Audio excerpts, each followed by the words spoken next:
এখানে ছেলে মাখছে পেয়ারা বিট নুন আর গোলমরিচ দিয়ে। দুটো পেয়ারা কেটেছে, নিজে খাবে আর আমাকেও দেবে। আর ওদিকে আমি রান্না বসিয়ে দিয়েছি। এদিকে করলা সিদ্ধ হয়ে গেছে, ওদিকে হচ্ছে মাছ। কিছু মাছ ভাজা হয়ে গেছে, কিছু আছে। আজকে কি করব মাছটা, তো ভাবছি আজকে টমেটো দিয়ে মাছটা বানাবো। টমেটো বড়ি দিয়ে মাছটা বানাবো। জলখাবার খাওয়া হয়ে গেছে। আজকে জলখাবার দেখানো হয়নি, আজকে সকলে চাউমিন খেয়েছি। এই যে ছেলে আমাকে দিচ্ছে পেয়ারা। তুই আর নে, আর দুটো নে। নিজে কম নিল আর আমাকে বেশি দিয়েছে। এই এখন পেয়ারা খাবো। ফল কেউ কেটে দিলে খেতে বেশ ভালোই লাগে।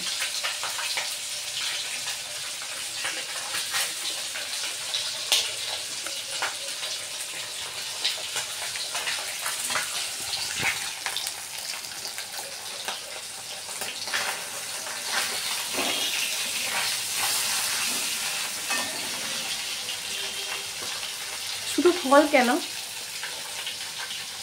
যে কোনো খাবার যদি কেউ মুখের সামনে বেঁধে দেয়, সেটা যাই হোক,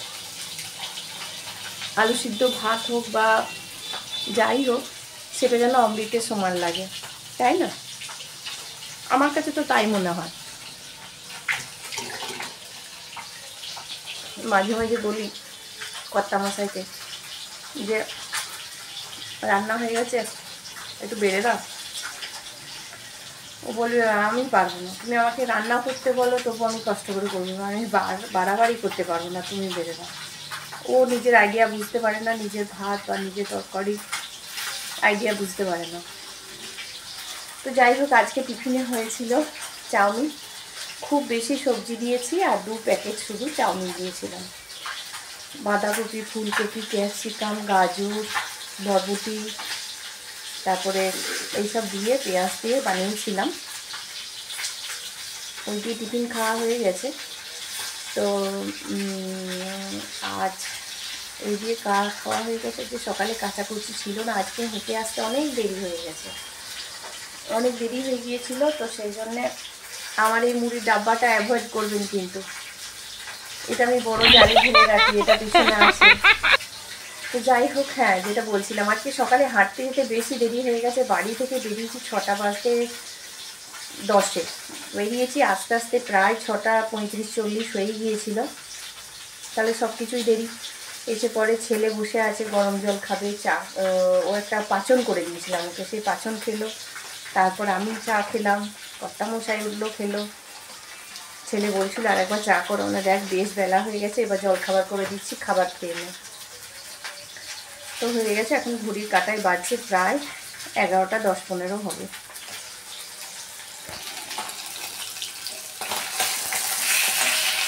তো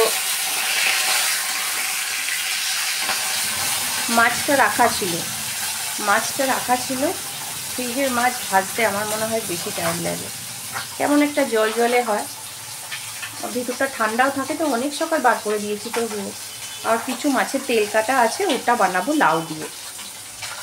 এখানে এই যে কেটে সব রেডি করে রেখে দিয়েছি, লাউ কেটে রেডি করে দিয়েছি, ভাত জল দিয়ে রেখে দিয়েছি।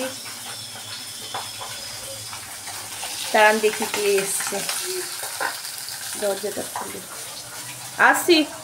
আমাদের মতো হাউসওয়াইফদের যতই মাসের বাজার এনে দিই, মাসের মধ্যেখানে বা শেষে একবার থলে নিয়ে হাজব্যান্ডদের বাজার পাঠাতেই হবে, যেমন আমি করে থাকি। আপনাদের মধ্যে এরকম কে কে করে থাকেন অবশ্যই কমেন্টস বক্সে অবশ্যই জানাবেন। কিছু কিছু জিনিস থাকলে সেগুলো তো আর মাসের ফর্দে করা হয় না, যখন শেষ হয়ে যায় তখন আবার আনতে পাঠাতে হয়। এই ডিশ ওয়াশগুলো এবারে এনেছে, 5 টাকা ছাড় রয়েছে, দেখছি ভালোই হয়েছে, ঠিকঠাকই এনেছে সব। এগুলো জায়গায় জায়গায় রেখে দেব, তাই রাখার আগে আপনাদের সাথে একটু শেয়ার করলাম।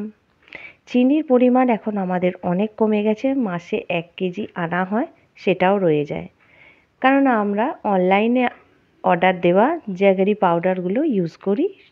যেখানে যেখানে চিনির দরকার হয় ওই জ্যাগরি পাউডারগুলো আমরা ইউজ করে থাকি। তো এক ঝলক আপনাদের দেখিয়ে দিলাম কর্তামশাই এনেছে, এগুলোকে আমি ঢুকিয়ে রাখবো।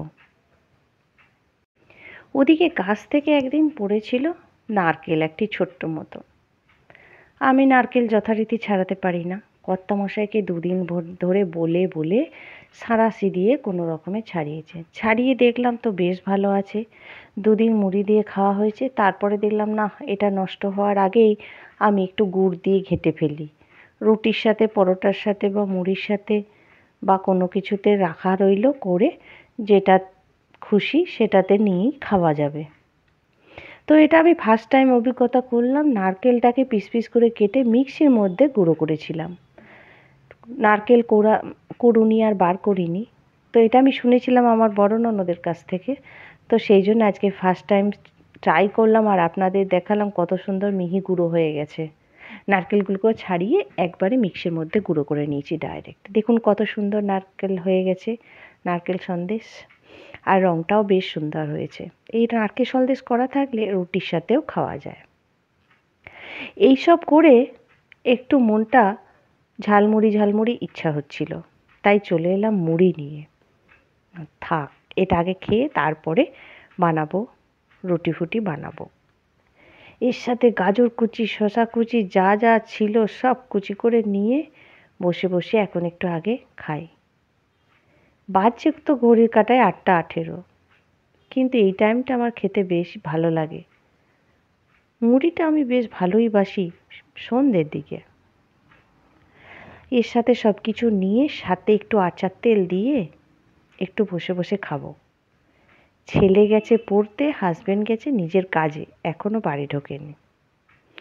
রুটি গোটা 6-7 হবে, ওই জন্য খুব একটা তাড়া নেই। আস্তে আস্তে মুড়িটা আগে খাই, এনজয় করি, তারপরে ওদিকে রাতের খাবার বানাবো।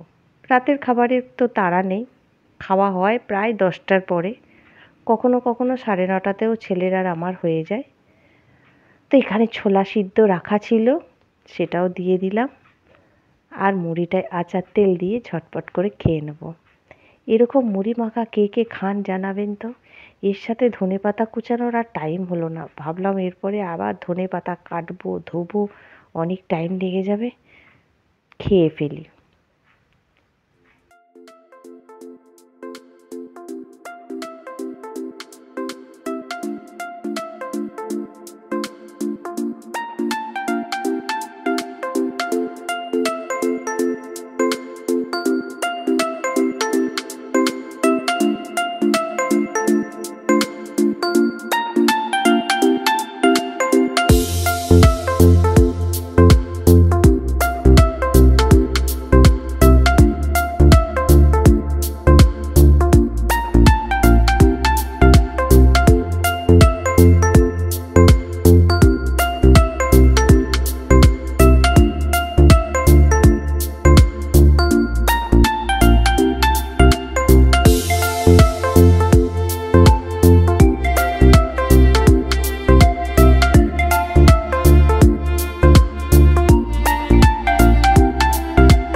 এটা উল্টো হচ্ছে। এই বইটা আমার বিয়ের সময় প্রীতিভোজের দিন, বিয়ে এখানে আর কি বিষ্ণুপুরে প্রীতিভোজের দিন আমাকে কেউ গিফট করেছিল। কে গিফট করেছিল আমি জানি না। তো বেশ কয়েকটা বই আমি তখন পেয়েছিলাম। তো এই বইটা মাঝে মাঝে পড়ি, কীরকম পুরনো হয়ে গেছে, এই সাইডগুলো একটু ছেঁড়া ছেঁড়া হয়ে গেছে। এটা আমার মাও এসে মাঝে মাঝে পড়ে। তো বেশ কতগুলো বইয়ের মধ্যে এই গল্পটা বেশ ভালো লাগে। মধুছন্দা নিহার রঞ্জন গুপ্তের লেখা। তো গল্পটা একটাই গল্প আর কি, একটাই স্টোরি। তো এটা পড়ছি, কাল থেকে শুরু করেছি, আজ 15 পাতা চলছে। তো যখন ছেলে গেছে পড়তে, আমি একা এই মুড়ি মাখিয়ে বসেছি। ওদিকে টিভি অলরেডি চলে যাচ্ছে সন্ধ্যে থেকে, একা একা ফিল হয়। তো সেই জন্যে টিভিটা অন করাই থাকে, খবরটা সবসময়। আর এই বইটা খুলেছি, 2 থেকে 3 পাতা খেতে খেতে যতক্ষণ হয় পড়বো, পড়ে দেখি আজকে খাবার কি বানাই না বানাই। তো সেই জন্য আপনাদের সাথে শেয়ার করলাম। বই পড়ার ভীষণই ইচ্ছা থাকে, কিন্তু এখন সময়ের অভাবে বা হাতে ফোন এসে গেছে একটা, যাই হোক ইউটিউব প্ল্যাটফর্মে আমি আছিও, সেই জন্য ফোনটা অনেক সময় রাখতে হয় কাছে। তো সেই সূত্রে বই পড়া হয় না। আমার মায়ের ভীষণ ভীষণ বইয়ের নেশা, তো তাই একটু আধটু পড়ি। আগে তো আমিও ভীষণ পড়তাম আইবুড়ো বেলায়, অনেক বই যেখান থেকে পারতাম নিয়ে চলে আসতাম, লাইব্রেরি থেকে নিয়ে চলে আসতাম, স্কুলের লাইব্রেরি থেকে। তো যাই হোক, বইটা খেয়ে নিই।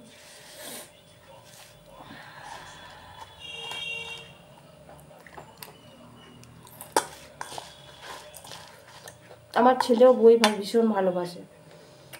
ওর জন্মদিনে বা ইয়েতে গিফট পাওয়া বইগুলো মাঝে মাঝে প্রায় পড়ে। এখন এই ক্লাস 11-এ উঠে যাওয়ার পর এখন আর ও বইগুলো পড়ার সময় পাচ্ছে না। তো ও ভীষণ পড়ে, ভীষণ ভৌতিক ব্যাপারগুলো বা ডিটেকটিভ যে বইগুলো থাকে না, সেই বইগুলো পড়তে ভালোবাসে। তো এখন তো আর পড়াই পড়তে পারার সময় পাচ্ছে না, এখন আর গল্পের বই তো পড়ার ছেলের হয়ই না, কিন্তু বই কেনার নেশা ভীষণ আছে।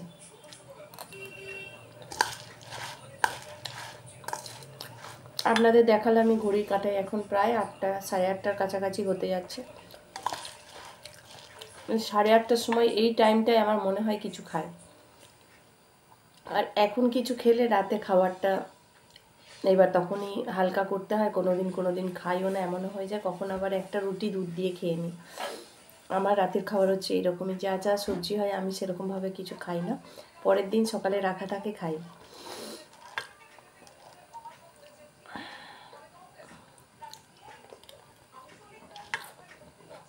এটা চামচ করে খাচ্ছি কেন, ভীষণ লঙ্কা মেখেছি, আচার তেল আছে, আর হাতে লাগে সব সময়, চোখে টোকে দিয়ে, ওই জন্য চামচ করে খাচ্ছি, নাহলে হাতে দিয়ে খেলেই বেশি সুবিধা মুড়ি।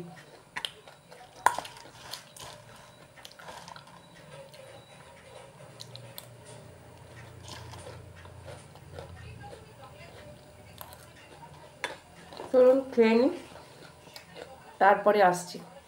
ঝালমুড়ির পর্ব শেষ করে চলে এসেছি রান্নাঘরে। রুটি করে নিয়েছি, আর এখন পোড়াচ্ছি বেগুন পোড়া। বেগুনের সাথে দিয়েছি 2টো কাঁচা লঙ্কা, 2টো করে রসুন দিয়েছি। এটা ছেলের ইচ্ছা হয়েছে খেতে, সেই জন্যে আজকে বেগুন পোড়া হবে। বেগুনের ভিতরেই দিয়ে দিয়েছি 2টো করে রসুন, লঙ্কা।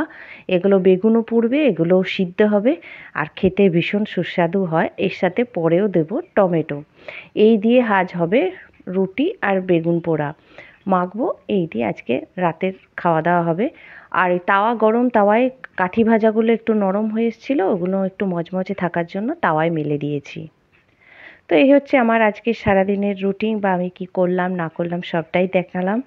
যদি আমার ভিডিওটা ভালো লাগে তবে ভিডিওটা ছেড়ে যাওয়ার আগে অবশ্যই একটা লাইক করে আমার পাশে থাকবেন। আপনাদের একটা লাইক আমাকে অনেক অনেক উৎসাহিত করে নতুন ভিডিও বানানো। তো যাই হোক, ভালো থাকবেন, সুস্থ থাকবেন, নিজেদের শরীরে খেয়াল রাখবেন, আর সর্বদা হাসি খুশি থাকবেন। আর আজকের মতো বিদায় জানালাম। টাটা, বাবাই। হ্যাঁ, আরেকটা কথা, আমার যদি নতুন বন্ধু যদি কেউ দেখে থাকেন আমার ভিডিওটা, অবশ্যই আমার চ্যানেলটাকে সাবস্ক্রাইব করে রাখবেন, তাহলে আমার সমস্ত ভিডিওর আপডেটগুলো আপনারা পেয়ে যাবেন।